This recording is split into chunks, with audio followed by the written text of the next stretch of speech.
Hello students, this is doctor Danish. Welcome to NFA classes. आज की जो वीडियो क्लास है वो सेल की डिस्कवरी से रिलेटेड है। तो सेल की डिस्कवरीज कैसे हुई, उनके क्या हिस्टोरिकल पर्सपेक्टिव है, इससे रिलेटेड है।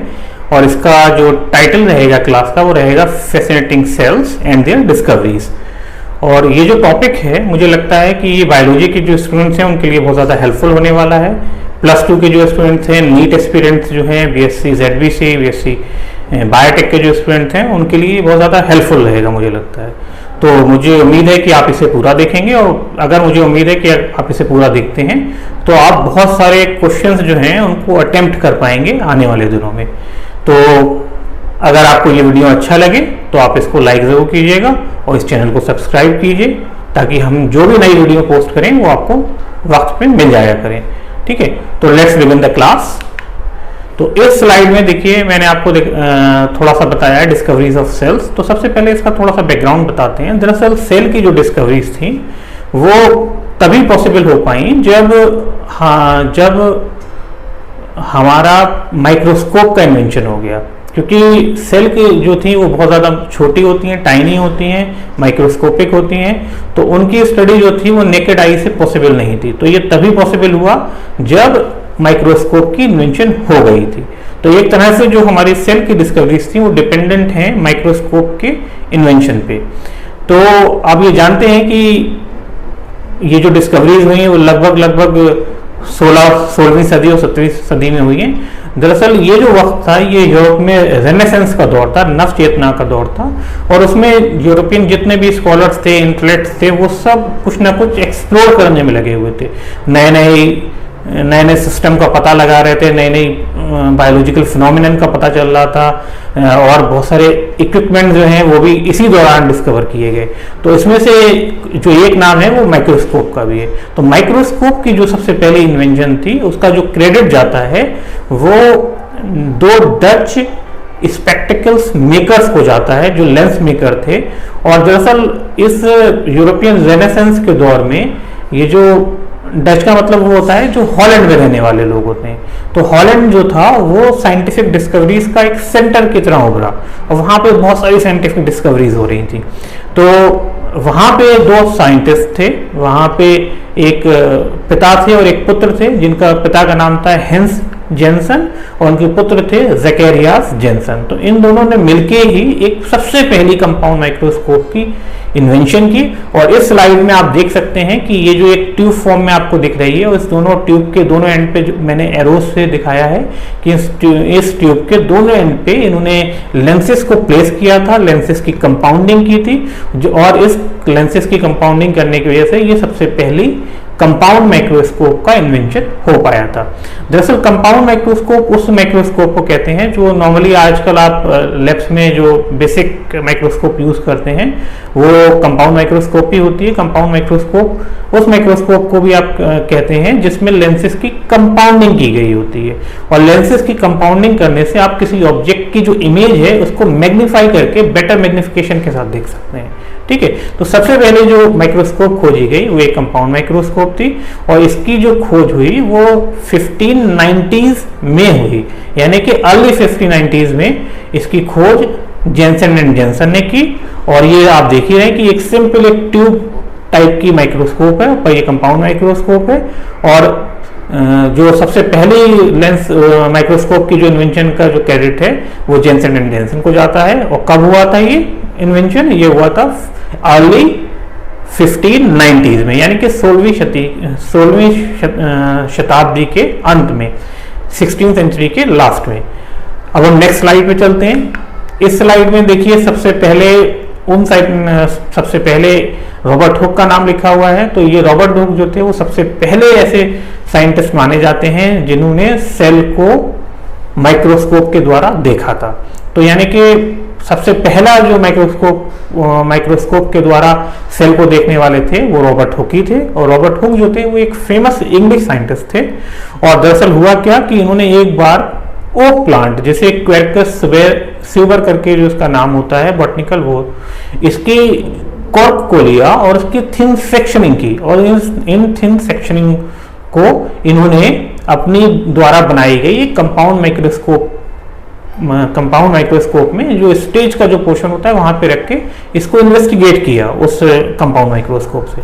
और इन्होंने क्या देखा, इन्होंने देखा कि उस थिन सेक्शन में इनको कुछ शैलो पोर लाइक स्ट्रक्चर दिखाई देते हैं, और ये बहुत मिलते जुलते थे हनी के कॉम्ब की तरह, जैसे आपको मधुमक्खी का छत्ता होता है कुछ वैसा स्ट्रक्चर इनको दिखाई दिया। और इन्हीं शैलो पोर्स को रॉबर्ट हुक ने सेल का नाम दिया। ठीक है, तो सबसे पहले सेल को किसने देखा? सबसे पहले रॉबर्ट हुक ने देखा। किस चीज में देखा? ओक प्लांट की जो कॉर्क होता है उसकी थिन सेक्शनिंग में देखा। और इन्होंने जो सबसे पहले सेल को देखा था, दरअसल वो डेड सेल्स थी, और उस कॉर्क में इन्होंने उन सेल्स की सेल वॉल को स्पेशली देखा था, जिसकी वजह से इन्हें पोर लाइक स्ट्रक्चर दिखाई दिया, और इन्हीं पोर लाइक स्ट्रक्चर्स को रॉबर्ट हुक ने सेल का नाम दिया। ठीक है, और अपनी ये जो रिसर्च फाइंडिंग थी रॉबर्ट हुक की, ये जितनी भी रिसर्च फाइंडिंग्स थी और जो भी इन्होंने माइक्रोस्कोप में कॉर्क के थिन सेक्शन में देखा था जो स्ट्रक्चर्स, इनको इन्होंने अपनी एक किताब में पब्लिश भी किया था जिसका नाम था माइक्रोग्राफिया। इस नेक्स्ट स्लाइड में मैं आपको इस इनकी जो बुक है इसका फ्रंट पेज को दिखा रहा हूं। तो इस स्लाइड में आप देख सकते हैं रॉबर्ट हुक ने जो माइक्रोग्राफिया बुक पब्लिश की थी उसका फ्रंट पेज कुछ इस तरह से दिखता था, और जिसपे लिखा हुआ जो है आपको मैं एरो से, इसमें एरो से देखिए, राइट हैंड एरो पे देखिए आप, इसमें आपको मैं लिखा हुआ है कि physiological description of minute bodies made by magnifying glasses, यानी कि माइन्यूट बॉडी का इन्वेस्टिगेशन किया, डिस्क्राइब किया बाय यूजिंग मैग्नीफाइंग ग्लासेस। ठीक है, और इसमें जो आप देख रहे हैं लेफ्ट हैंड पे एक इमेज दे रखी है जिसमें इनके द्वारा बनाई गई कंपाउंड माइक्रोस्कोप को यहाँ दिखाया गया है, और यहाँ पे इसी माइक्रोस्कोप में देखिए रेड एरो से मैंने स्टेज दिखाई है जहाँ पे इन्होंने ये जो थिन सेक्शन किए थे उन थिन सेक्शंस को रखकर ऑब्जर्व किया, इन्वेस्टिगेट किया। ठीक है, और यहाँ पे जो ब्लैक आपको सर्कुलर पोर्शन दिख रहा है एरो जहाँ पे दूसरा मैंने लगाया हुआ है, तो ये जो ब्लैक सर्कुलर पोर्शन है ये दरअसल माइक्रोस्कोपिक व्यू है कि उनको क्या माइक्रोस्कोप में दिख रहा था। कुछ इस तरह के स्ट्रक्चर दिख रहे थे, कुछ इस तरह के पोर लाइक स्ट्रक्चर इनको दिखाई दिए, और इन्हीं पोर्स को रॉबर्ट हुक ने सबसे पहले सेल का नाम दिया। ठीक है, अब हम अगली स्लाइड पे चलते हैं। दूसरे जो साइंटिस्ट थे जो सेल की डिस्कवरी से जुड़े हुए हैं उनका नाम है एंटोनी वैन ल्यूवेनहुक। ये इनको फादर ऑफ माइक्रोबायोलॉजी भी कहा जाता है, और ये दरअसल पहले वो साइंटिस्ट थे जिन्होंने लिविंग माइक्रोब्स की स्टडी की। ठीक है, या सबसे पहले लिविंग माइक्रोब्स को सेल्फ मेड माइक्रोस्कोप के द्वारा देखा। ठीक है, और ये जो टाइम था वो सन थी 1674। तो 1674 में इन्होंने सबसे पहले जो अपनी एक माइक्रोस्कोप बनाई थी, और यहाँ आप देखिए आप लेफ्ट हैंड पे इनके द्वारा बनाई गई ये माइक्रोस्कोप को देख पा रहे हैं। ये एक बहुत सिंपल माइक्रोस्कोप थी, ब्रास की बनी थी, और ब्रास की बनी थी। और यहाँ पे जो एरो जहाँ पॉइंट कर रहा है वो देखिए एक पोर यहाँ पे दिख रहा है, आपको दिख रहा होगा।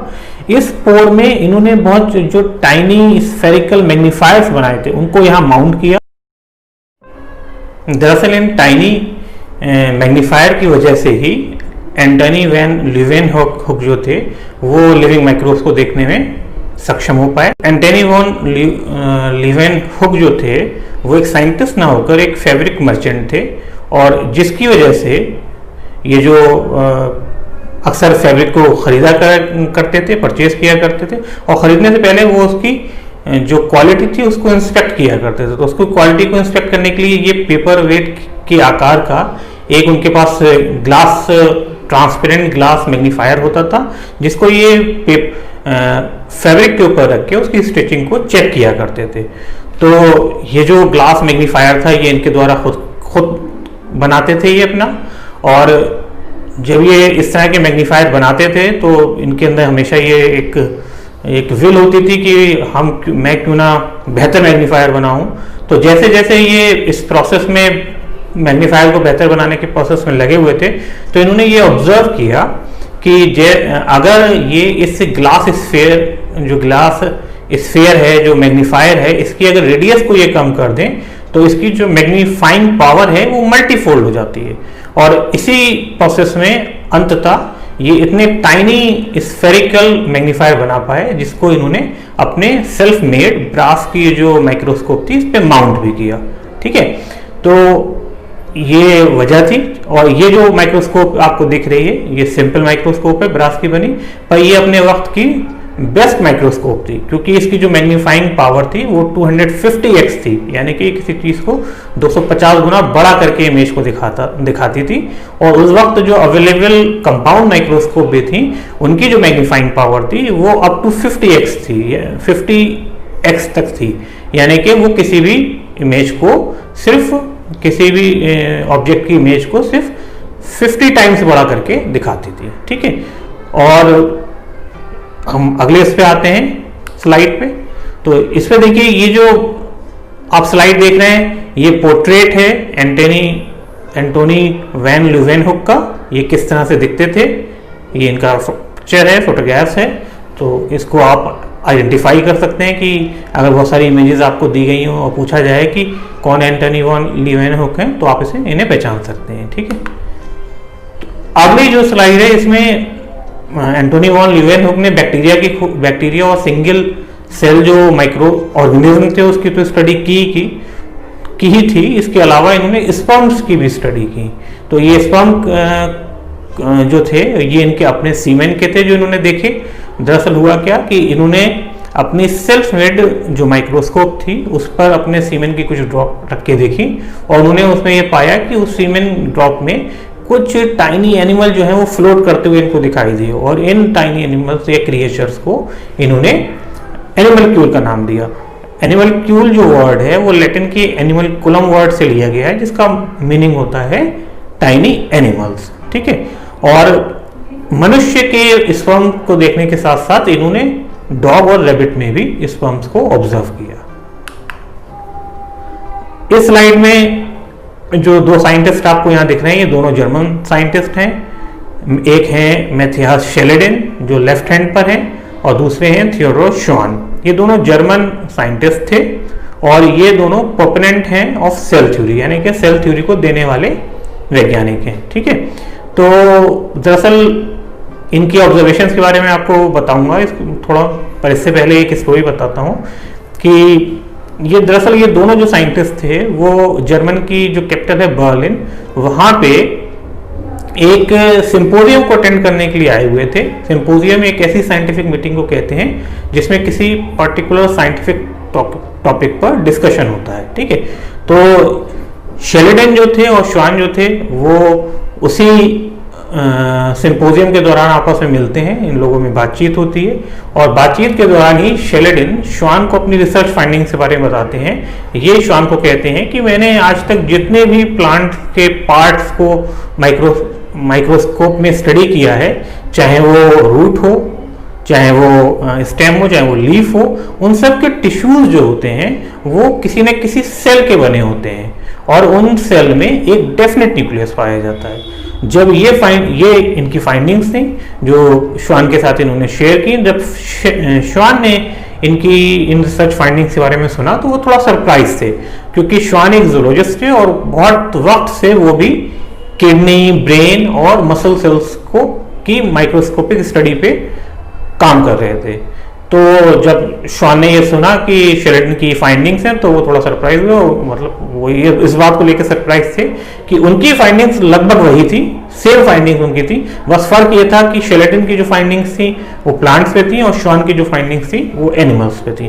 तो इसी बात को लेकर इन दोनों ने 1838 में सेल थ्योरी या सेल डॉक्ट्रिन को प्रपोज किया। ठीक है, और इस सेल थ्योरी के जो थे वो दो मेन पोस्टुलेट्स थे। पहला पोस्टुलेट था कि all living organisms were made of cells. तो जितने भी लिविंग ऑर्गेनिज्म हैं वो सेल से मिलकर बने हैं। पहला तो इनका ये पोस्टुलेट था थ्योरी का। दूसरा ये था कि सेल्स वर देमसेल्व्स अलाइव, कि ये जितनी भी सेल्स हैं ये अलाइव हैं क्योंकि ये लिविंग ऑर्गेनिज्म में पाई जा रही हैं। ठीक है, इस स्लाइड में आप देख रहे हैं कि एक थर्ड साइंटिस्ट थे रूडोल्फ विर्चो। इन्होंने 1855 में एक फेमस एफोरिज्म दिया, और ये फेमस एफोरिज्म क्या था कि ओमनिस सेलुला ई सेलुला, जिसका मतलब होता है every cell exist from pre existing cell. ठीक है, तो इसका मतलब ये होता है कि हर जो एक नई सेल है वो किसी न किसी पुरानी सेल से ही बनती है। ये इनकी एक तरह का फेमस है एफोरिज्म है, जो इन्होंने अपनी रिसर्च फाइंडिंग्स को बहुत शॉर्ट फॉर्म में, बहुत कंसाइज फॉर्म में दिया था, और जिसको सेल थ्योरी में 1858 में शामिल कर लिया गया। तो ये एज ए थर्ड पोस्टुलेट्स जाना जाता है सेल थ्योरी का। तो इस तरह से आज आपकी समझ में ये सब आ गया होगा कि सेल थ्योरी सबसे पहले माइक्रोस्कोप की किसने इन्वेंशन की, फिर सेल थ्योरी किसने दी, सेल को किसने इन्वेंट किया, सेल को किसने देखा। ठीक है, फिर एंटोनी वैन लीवेनहुक का क्या कंट्रीब्यूशन है सेल की डिस्कवरी में, और फिर सेल थ्योरी किसने दी, किस तरह से प्रपोज की गई, और फिर जो आर विर्चो हैं इनका क्या कंट्रीब्यूशन है सेल थ्योरी में। तो ये आज की क्लास में बस इतना ही। अगली क्लास में हम डिस्कस करेंगे डिस्कवरी ऑफ क्रोमोसोम्स जी।